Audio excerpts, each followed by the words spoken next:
When you have a major life change at 50 years old, people are like, wait, who are you and what is going on? There were a few people where they just was like, okay, my head is spinning. I got to get it together because I thought I knew you. And I said, well, allow me to reintroduce myself.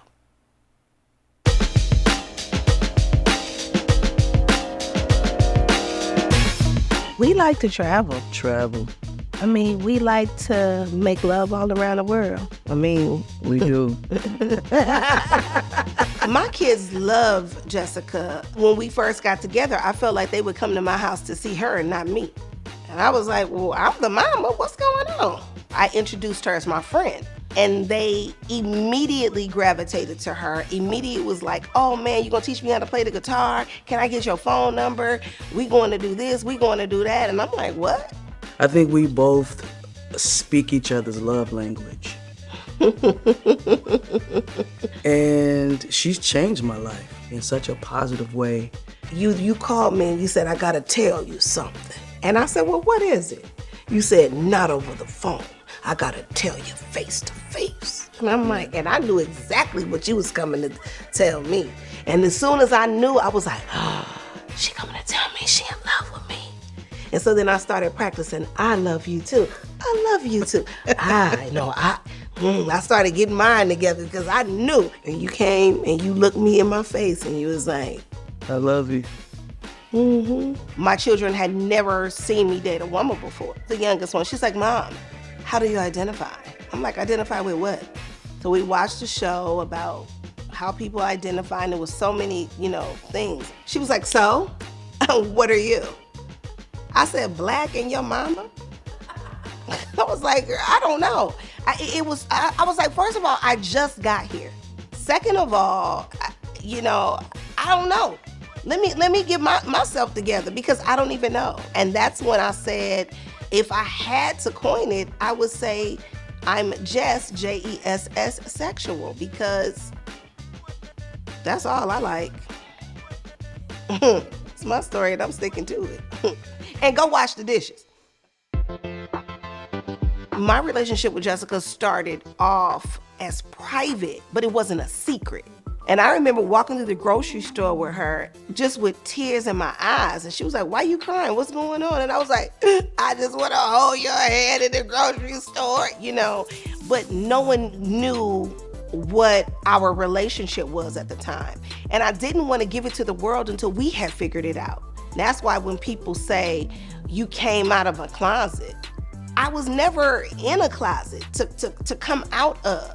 I just loved who I loved until I didn't. And nobody cared about anybody that I loved until I loved Jessica. There was one day in between the day we got married and the day we actually posted the photo. We had 24 people in our backyard who signed the NDA. And we were like, they're not gonna sit on this too long. We gotta get in front of it. We were in the car on the way to our honeymoon. And we said, let's do it now. It's like, okay, we're both gonna post our wedding photo and then we're gonna put our phones down and we're just gonna focus on each other. We held hands, we said a prayer. We said, you about to go? You ready? You ready? Okay, you go. 1, 2, 3, go. And before we could put the phone down, it was like cling, cling, cling, cling, cling, cling, cling, cling. And we were like, oh Lord. It just went crazy. The good thing about fear is that it's the only time you can use courage. The only time. Any other time, you don't need it. But that's what it's there for, in the face of fear. I wasn't afraid to love Jessica. I was more afraid to not love her. I was more afraid to walk away from the most beautiful soul I had ever met in my life. Listen, we've been married for 3 years. This has been the best 3 years of my entire life. You will always find a community and a village that's gonna support you. It may not look traditional. It may not look exactly like how you imagined it in your mind, but you will always find support, grace, love, and beauty when you stand in your authenticity. It's the most amazing thing for someone to see all of you. Your pain, your childhood trauma, your bullet holes, your shank marks, all of the parts of you, not just the shiny, pretty parts, but to see you in all the whole and still say, come on, and not try to change you. It's the best. Family equality means to me having the same opportunity, benefits, love, experiences as anybody else.